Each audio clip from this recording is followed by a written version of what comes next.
The third round of Six Nations fixtures is upon us, and with me to preview the matches is IB Times sports editor Nick Howson.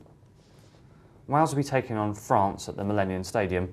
Both sides are unbeaten so far this tournament, but you'd have a feeling, wouldn't you, that Wales will have too much for the French? Yeah, I think home advantage is always really going to help, and France are a famously bad visiting team.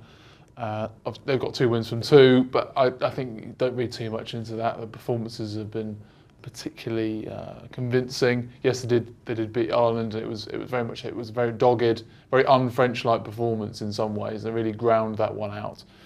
We're yet to see the sort of passing game that we were promised at the start of the championship. You can understand potentially why so many wingers out injured at the moment for France, and more going into this game. So it's going to be very, very difficult for them.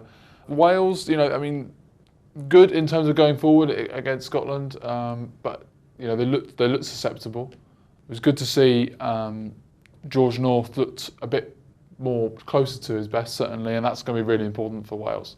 Unfortunately, the injuries keep coming for them, but that back line again is going to be very, very important. The back three, that is, because I don't think it's going to be a game of particularly enterprising rugby. I think it's going to be quite dogged. Actually, if anything, it might play into the French's hands because they've not got much form going into this game. They might also replicate what they did against Ireland. As you say, the onus is really going to be on Wales. They really need to keep winning if they're going to stand any chance of winning this championship. Final prediction?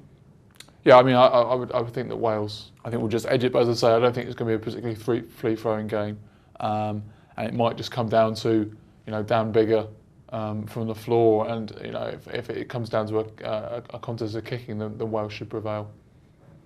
Well, for all our coverage of the Six Nations, go to our website, ibtimes.co.uk.